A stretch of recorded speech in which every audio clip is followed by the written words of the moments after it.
your Soulful progressive with Feminist News Network, that Feminist News that's right for you.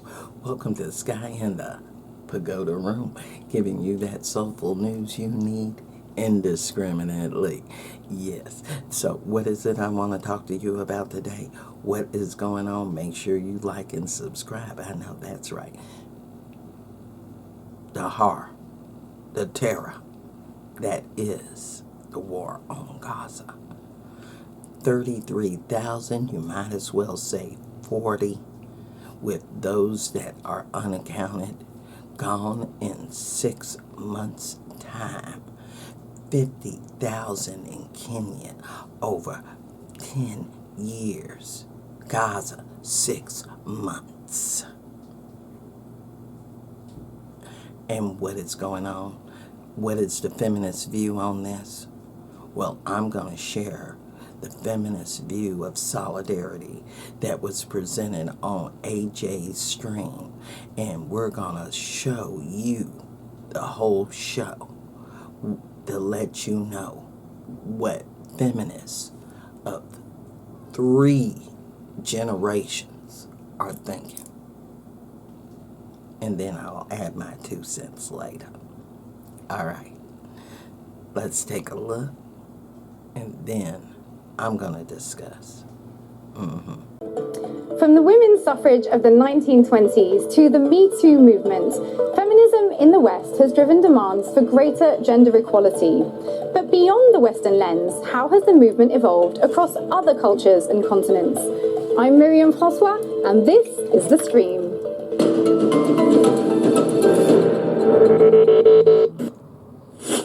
Do I consider myself a feminist? Feminism to me means that women are treated equally. Not the same, but equally. Feminism to me is when women of colour are no longer dehumanised, when women of colour are seen as a part of the conversation.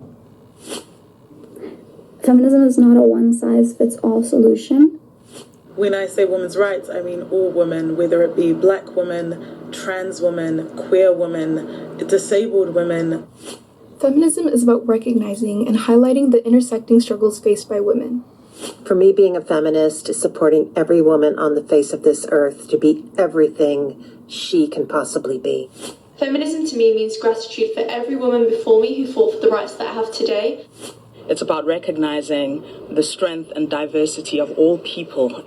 Feminism means having the right to choose what I want in life. I don't think that you could truly be a feminist without standing up for women that are oppressed in any place or country. Feminism is continuing to utilize our platform and voices to talk about Palestinians, Congolese, and Sudanese people. To me, feminism is best summed up by this quote by Audre Lorde. I am not free while any woman is unfree, even when her shackles are very different from my own. As we mark another Women's History Month, which centres women's contributions in the US, the UK, and Australia, what does feminism look like when we recentre long sideline voices from the global south? In this episode, we'll explore what we can all learn from both older and newer generations of feminist pioneers. Here to discuss this with me are 3 generations of feminist activists and educators. Lina Abirafe, a feminist author who focuses on gender issues in development and humanitarian contexts. Jamie Swift, founder of Black Women Radicals, an advocacy organization dedicated to uplifting and centering Black women. And Yasmina Ben-Slimane, founder of Politics for Her, a non-profit organization that advocates for greater political participation of young women and girls. Ladies, thank you so much for being here. I really appreciate your presence. I want to kick off today and talk about these generational differences and ask each of you to identify something you really admire about a previous or subsequent generation of feminists. Yasmina, maybe we can kick off with you. Yes, absolutely. Thank you so much for having me. So for me, I would say that I really look up to all women that came before me, and particularly Fatima Mernissi from Morocco, Esma El Mrabit, who really showed that women in Islam were already very active, that there were matriarchal societies, but unfortunately they have been erased from history, but also showcased that it's not the religion itself the issue, but the interpretation of it by a male elite to serve their interests. So those are my daily inspirations. Wow, thank you so much, Yasmina. Lena, over to you. What I love is that I've learned from this generation that all of our issues are interconnected and we're all fighting along the same fronts. And a fight for one of these is a fight for all of these. So the idea that we are countering all of these abusive and toxic isms, and they all are related, they all are tangled up. So this generation, I think, is really at the forefront of seeing those issues as part of the way we live our multi-layered lives and the need to fight for all of them all together. Amazing. And Jamie? Yes, I'm super inspired by Barbara Smith, who was one of the founding members of the Combahee River Collective, and she's also one of the reasons why we have Black women's studies in the United States.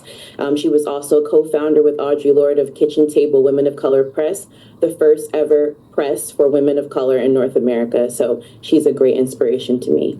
Wow, so clearly we owe a lot to our feminist foremothers, right? Everyone chose to list, I mean, of course, Lena, homage to the younger ones as well, but, you know, we owe a lot to the ones who've come before us, right? So, Lena, I want to ask you, as our Gen X feminist here, when you see the struggles that are being waged today by Gen Z, does it make you hopeful that the movement is making progress, or does it feel like one step forward and two steps back? I think we've got unprecedented challenges, so it's really easy to be discouraged. But what I do see is hope. I see a lot of momentum. I see a generation that is unrelenting. They are out there fighting for their rights, for everybody's rights, for human rights overall. And we're finally defining that in an expansive and inclusive way. So yes, I mean, you can look at this as catastrophic setbacks in the world, global crises that show no sign of ending, setbacks against our rights, pushbacks against our fundamental freedoms, rollbacks of the rights we thought we had, at least in my decades doing this work. I never imagined that we'd be fighting the same battles. But this generation is out there on the streets, in their homes, on the front lines, in politics, in every place, making their voices heard. And they're doing that in a way that gives me a lot of hope that, yes, we are taking the gains from the past generations and we are pushing forward, and we're not going to stop until we win it. And I sincerely hope it's in my lifetime. No pressure on the younger generations, but I would love to see it happen. Of course. And I mean, I was alluding, of course, to the fact that, Jamie, you're in the US, where we've seen a rollback on reproductive rights and, of course, ongoing violence against particularly women of color. Do you feel that same sense of hope with regards to where the movement's headed? I feel hope, but sadly a sense of despair. Like Lena said, we have seen critical rollbacks, not just in the US, but globally, for the rights of Black people, people of color, women, gender expansive folks. And so it's daunting at times, right, to think about, wow, these things are happening in our world and it's 2024. However, I do agree that the young people are making a way forward and taking the lessons from our elders, particularly in my case as a Black feminist, our Black feminist elders, right? Whether it be Harriet Tubman, Marielle Franco, Marsha P. Johnson, and learning from what they've laid on the ground for us and expanding on it. And I think that's the beauty of Black feminist imaginations and possibilities. Yasmina, you've previously said we feminists have similar fights, but we don't have the same battles. Can you elaborate for us on that one? Yeah, absolutely. I think that being an intersectional feminist is being mindful of our privileges and realizing them and making sure that we take an intersectional approach in everything we undertake. Hence the importance of amplifying voices and not speaking on behalf of other groups, making sure that we include everyone within our fight, whether it is indigenous, whether it is disabled, whether it is young women and girls from global majority, migrants, refugees, everything. We need to make sure that we are all part of this movement collectively, but we do have individual struggles. And for that, we need to acknowledge our privilege. I see the ladies nodding there. Do you feel that sort of sense of solidarity that you're talking about there, Yasmina, which we would all definitely hope for, has been reflected? We're going through, obviously, a series of genocides throughout the world: Congo, Sudan, obviously Gaza. Women, obviously, in any conflict zone, always likely to experience things like sexual violence. Do you feel like we've seen solidarity on the scale that you would have hoped for? Jamie, do you want to kick us off on that one? I can see Yasmina is definitely not agreeing. Yes. Well, it depends on the context. I think that when I think of myself as a Black feminist, and why there was a Black feminist movement created was because the anti-Blackness, right, that many Black women and queer and trans and gender expansive people face in the predominantly white mainstream feminist movement. So we were excluded from that movement. But in terms of solidarity in the current phase, in terms of Palestine, Congo, Sudan, Tigray, particularly with Palestine, Black feminists have always been on the forefront of solidarity with Palestine and also transnational global struggles. You can't cite June Jordan, Angela Davis, Audre Lorde, Shirley Graham Du Bois, and Tozaki Shange without recognizing that they were in solidarity with Palestine and radical global struggles around the world. So I see both. Well, on the subject of global solidarity, or the lack thereof, let's take a peek at this TikTok. White feminists, of course we think the biggest crisis going on in the world right now is Greta Gerwig and Margot Robbie not getting Oscar nominations for feminist masterpiece Barbie. Don't you just love pink? We're white feminists. Of course we went back to brunch and stopped masking the moment the government told us that COVID is over. I'm just so over these things. We're white feminists. Of course we don't need to have an opinion on Palestine because it's such a complex and nuanced issue, and I don't really know that much about it. And I heard that Hamas R-worded women. I mean, it hasn't been proven, but like, you know how those men are, the ones in the Middle East. Yeah. So I could sense perhaps some rage maybe brewing from the panel here. Lena, do you want to kick us off there? I know you've previously spoken about the need for a unified movement. When you see videos like that, what are we thinking? I mean, she's got a point, and we're seeing those kinds of divides. I think part of the challenge is figuring out how to overcome that. What I am seeing, though, that's encouraging, and I do err on the side of hope. Otherwise, I could not be doing this for decade upon decade. But I do see Black and brown feminists very much in solidarity. I see our issues as interconnected. I see us fighting together. And for me, that's where the real power is. That's where the leadership is. So is there a crisis of so-called white feminists and what they think is important and how they sideline other issues? Among many white feminists, I'd argue, yes, there is.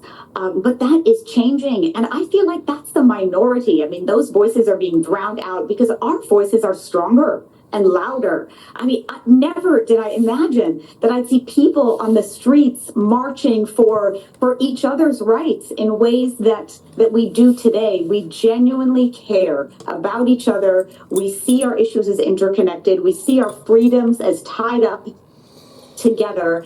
And that, for me, is giving me hope. And eventually, we are going to be the louder and stronger voices. So I keep that hope alive that we're not going to win everybody. And there will always be so-called feminists. I mean, I'm not sure I even call them feminists, who will disagree with us, but they're not in the majority anymore. Yasmina, you made a video for International Women's Day where you also shared some thoughts around the way that the white feminist movement has responded to some of the current crises. Do you want to tell us a little bit about that? Yeah, to me, it's a very selective and performative feminist activism. Just like Lena said, I don't think they should be called feminist. There's nothing feminist about being selective about women's rights. It's this double standard of what matters the most. And there's also this misconception that white feminism means just white women or women in the West. Not at all. Every time I speak against white feminism, I trigger white women or women in the West because they think it's about them. And this showcases another issue. Why are you making it about you when there's literally a genocide in Palestine, a silent genocide in Congo, and countless issues, whether in Sudan, whether forgotten crisis, Yemen, Syria. The list goes on, Afghanistan and Iran, but yet they're not going to talk about these issues. But if they do, it's only with a white savior lens to save women and girls from oppressors that are their brown men or black men per se. So I definitely have a big issue with that, and I think that it should be called out, and rightfully so. But of course, there's a lot of solidarity between black and brown and LGBTQIA plus communities, and it's beautiful to see. Even in the case of Palestine, it's South Africa that came and that defended Palestine and that brought the case to the ICJ. So it shows that we do not need saving from the West. I see that echoed very much by the rest of the panel here. Did anyone else want to come back on that? Yes, I could completely agree with my fellow feminists over here. I'm not interested in girl boss feminism or imperial feminism, and I think it's so important that our radical feminism has a class analysis. Skye don't like I'm interested and invested in working class and poor, right, black feminist perspectives. And when you have the constantly prompting of US-based, global North-based, English-speaking black feminisms or feminisms generally, it takes away from the leadership, legacy, and lineages of other feminists around the world who are doing critical work. So I completely agree, 100%. So question to the panel, but maybe we can kick off with you, Lena, on this one. So if we de-center white feminism, if such a thing is possible, what are the priorities you believe that should be set for the movement? Well, first of all, you ask if such a thing is possible, and I say absolutely, yes, it's possible. We're seeing it right now.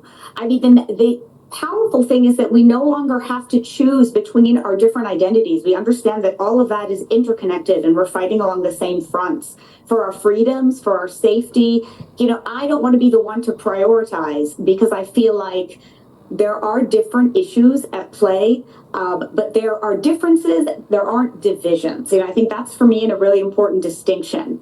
That what we're seeing is that we can come together on the bigger issues, fighting against the global abuses of power that we are seeing, fighting against all the isms that are holding us back, fighting against oppression and racism and colonialism and occupation. And we see that as interconnected now. And for me, as somebody who is your resident older feminist on this panel, what is refreshing for me and is such a relief is the freedom that I finally have to be able to be Arab and a feminist, Lebanese and Palestinian and a feminist, Arab American and a feminist, whatever divisions you want to place on me, I can be all of those things, and I can do all of those things, and I can speak on behalf of everyone because we're all in the same struggle together. So for me, that's what I see, and that's the direction that things are headed in. And as I said before, we are louder, stronger, and whether other people like it or not, we are the majority. Oh, nice. So I want to pick up on that just very quickly. I want to take a minute to check out this clip from a Filipino eco-feminist called Mitzi Janelle Tan.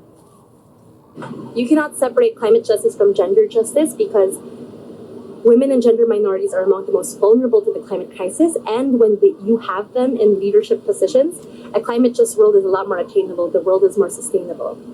But going beyond even that, it's understanding that the patriarchy, colonialism, imperialism, capitalism, they all come from the same seed of greed, of accumulating power and capital over a falsely propagated notion of an other created by the rich white elite man to turn women, people of color, global south people, working class into something that can be less than an other, less than that can be abused, exploited, and disposed of after. Any immediate reactions to that video sent from Mitzi? Yasmin, I see you nodding. Yeah, absolutely. I think that the climate crisis is not a threat, but a present reality, and that it's interconnected with all systems of oppression, whether it is the patriarchy, capitalism, neocolonialism, and it is something that we're seeing more and more. And I'm really glad to see that the feminist movement is also including the climate justice within its fight, and especially that it's affects young women and girls at a disproportionate rate, indigenous communities. So I definitely agree, and I think that the climate justice should be at the forefront of all of our agendas. Lena and Jamie, I want to give you a chance to come back on Mitzi's video there. Lena? You know, if I may, I love the idea that she talks about the othering of all of these issues, you know, and I think that's been part of the problem for so long, is that we've spoken about it, and this is probably a symptom of so-called white feminism, is that we talk about other women over there as if that is the problem, and this mythical over there is where all the trouble is caused and everything is just fine over here. And I think we are shattering that illusion, because it is not, there is no over there. It is all of us. It's right here and right now. And those who don't see that, don't see those issues as connected, I think are not going to help our fight. So for me, the most important thing is that we stop othering the challenges that we face and start to see them as our own, take them personally, and then stand up together and fight for them. So there's this intersectionality, right, that we hear a lot in the contemporary feminist movement. Jamie, I want to ask you about that, because does that mean that we have to be invested in all fights all the time? Because that sounds really exhausting, and we have a lot already on our plates. Well, I'm a Black woman and I have all sorts of fights and identities, so I guess I should be exhausted, right? I think it's important that we have honoring Kimberly Crenshaw, a critical race theory and legal scholar who coined the term intersectionality to talk about our intersecting identities and oppressions, right? And also thinking about identity politics as coined by the Combahee River Collective, right? In terms of how are we using our intersecting identities and also the oppressions that we face to radically change and transform our world. And so for me, I don't live on a single axis plane. None of us do, right? I don't have one identity. I have multiple identities, right? And so it's very imperative when we're talking about the feminist movement that other feminists of color really, and also white feminists, whomever, we honor our different identities, right, and our intersectionalities. Also, for me as a Black feminist, I am not really concerned about mainstream white feminism because that's not my North Star, right? I've been surrounded by beautiful Black women and gender expansive people who've always done the work, who've always talked about intersectionality, who've always honored our multiple identities. And so when I think about the mainstream white feminist movement, who are they to me? Who are they to Black feminists? Indeed. Well, I want to pick up on this topic of political mobilization, political action, which is so central, right, to the feminist movement. We often hear this idea that, you know, one of the criticisms of Gen Z is that they're not quite as political as previous generations. Do we feel that your feminism can be valid if there isn't a political dimension to it? Lena, do you want to kick us off on that one? It's absolutely political. I mean, I see everybody's issues as inherently political, and that is the way that we're approaching our activism. I mean, if it's not political, then what is it? It's about understanding power and our relationship to who has it, who doesn't have it, who uses it, and who abuses it. I think that is very political, every single aspect of our lives. So yeah, I don't see anything that is apolitical about any of the work that we're doing. What I do see is an understanding that is evolving at such an extraordinary pace among Black and brown feminists together about how connected our issues are and how inherently political and how much we have to fight against the classism and the other oppressions that have held us back as women, as people of color, as immigrants, as minorities, as all of the things that, all of the labels that have been placed on us. Well, we've only got a few minutes left, but I really wanted to end the show talking about the place of joy within the feminist movement. We often hear this caricature of feminists of being angry. What is the place for joy within the feminist movement? Yasminia, do you want to kick us off? Well, first of all, I think that we all have all the right to be angry.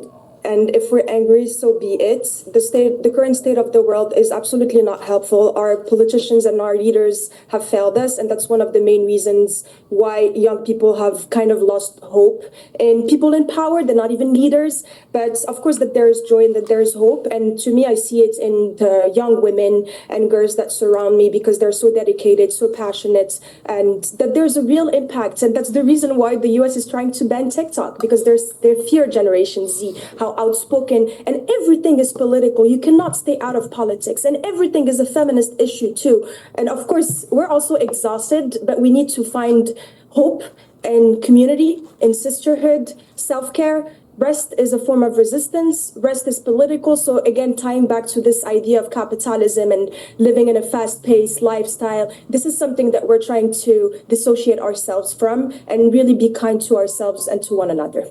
Thank you. Lena, over to you, and I want to give Jamie the last word. Lena.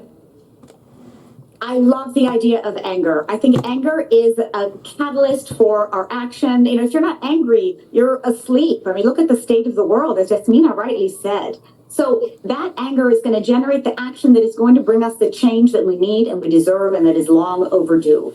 So with that, you know, I think anger is what drives us forward, and we have every right to be angry. But there's hope.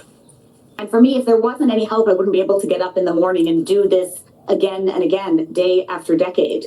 So the hope that I see is in moments like this, the connections, the moments of synergy and solidarity and sisterhood. Yasmina, you put it so beautifully. Thank you. That idea that, yes, we are all caring about each other and committed to making things better for ourselves and for one another and for the world that we'd like to see for the generation that comes after. Jamie, over to you on the place of joy within the feminist movement. I've definitely seen Black feminists writing about the need for joy. Tell us your thoughts.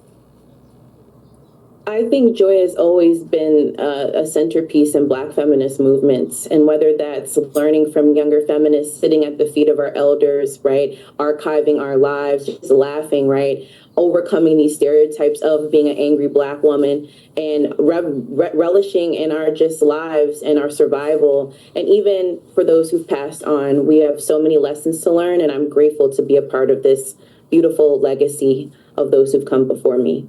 Jamie, Lena, and Yasmina, thank you for sharing your wisdom with us today. And of course, thank you all for watching. I know you saw that. I know you heard that, and you know it's right. When it comes to women of color, it's all about solidarity. And we gotta look out for one another, because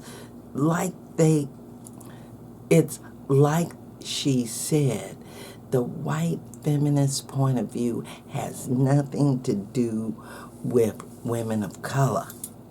And the biggest mistake that I get as the Feminist News Network is that they try to put me into that Gloria Steinem box that I do not fit in. And I've even had men that are ADOS or maybe just Black that have tried to tell me how my point of view should be, because I say I'm feminist when that's not my point of view at all. It's radical, it is liberated, and it believes in putting family,